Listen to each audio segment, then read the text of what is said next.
going on, Jerome's? So as the Minnesota Fighting Vikings embark on the 2023 season, it's going to be a grand adventure and hopefully ends up in Viva Las Vegas with the Vikings hoisting that Jerome Bardi in early February and, I don't know, beating the Chiefs.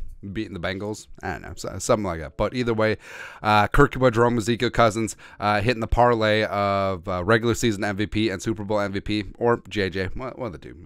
It'd be good either way. But of course, this was supposed to happen last year.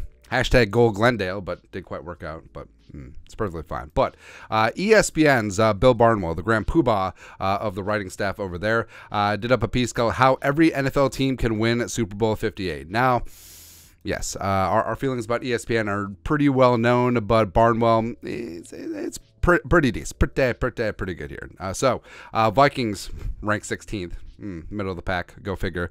Chance to win Super Bowl.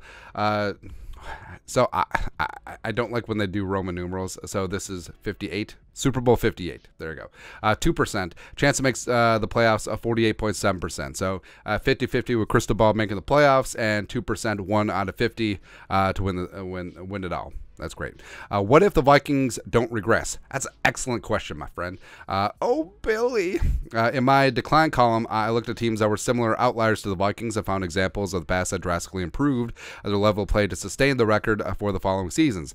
99 Titans, example, and blah, blah, blah, blah, blah, blah, blah. Jesus Christ, come on. Titans, blah, blah, blah, blah, blah, blah, blah, blah. Who cares about the Titan? We're talking about the Vikings here, man. That's the leap the Vikings have to make, and there are reasons to believe they could get there. Aaron Rodgers out of the NFC North, which is actually a detriment because he was booty last year. Coordinator Ed Donto's passive defense is gone. Like, it wasn't even passive aggressive. Yeah, Minnesota nice, but it was just passive. Replaced by the well-regarded Brian Flores. Veterans such as wide Adam Thielen, linebacker Eric Kendricks, and running back Dalvin Cook had bigger names and contracts in the 2022 production. Thank you.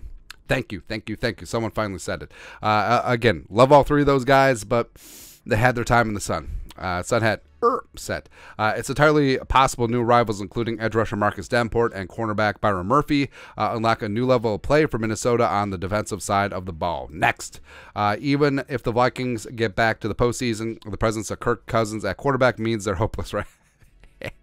Well, not so fast. Cousins is 1-4 in his 5 playoff starts, but remember that Matt Ryan was also 1-4 as a postseason starter before making it to the Super Bowl and coming with a defensive meltdown of claiming the trophy, which, I mean, Matt Ryan should get credit, where he was 2016 NFL MVP and he won 80% of a Super Bowl. So, I mean, that's pretty good.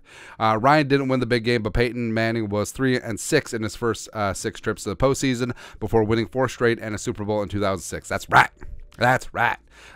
Which is interesting because we've compared this Viking setup to the 2006 Colts, where they have the dynamic offense. They're going to put up points, and the defense is designed to be playing with a lead. So the offense gets out 10, 14 points ahead. All of a sudden, with the 2006 Colts, you got Freeney and Mathis pinning their ears back and getting after the quarterback's ass. Same thing with Daniil and Davenport.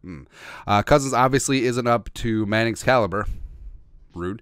But I bring up Manning's run to point out where the Colts won 4 games without a great performance from their quarterback, who threw 3 touchdown passes against 7 picks and posted a passer rating of 70.5. Yeah, no one ever talks about that, where there were whatever in the 3 playoff games, and then they came from behind 21-3 at home against the Patriots, which is great. And then it was a bit of a slog fest in the rain against the Dolphins, which, Prince playing the halftime show. Simply the best. It's fantastic, man.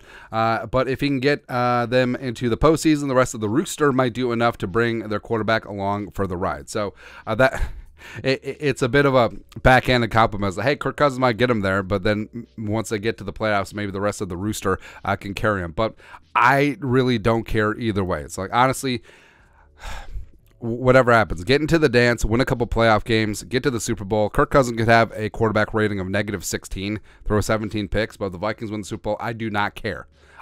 We do not care about that, going on Mike Tomlin and stuff, but just one time. Just one time, man. Like we said, offense got better. The defense extremely massively got better, and the special teams will still be good to go. So top 5 offense, top 15 defense. Special teams doesn't kick us in the nuts. Super Bowl home boy. That's right, man. I'm loving it. I'm loving it. But your thoughts are thoughts. ESPN's Bill Barnwell, how the Vikings can win the Super Bowl. 2% chance. So you're telling me there's a chance. Let us know your thoughts and our thoughts in the comment section below. Subscribe for daily Vikings takes. Want to support the work? Put a little something in the Venmo. But till next time, Skol, production value.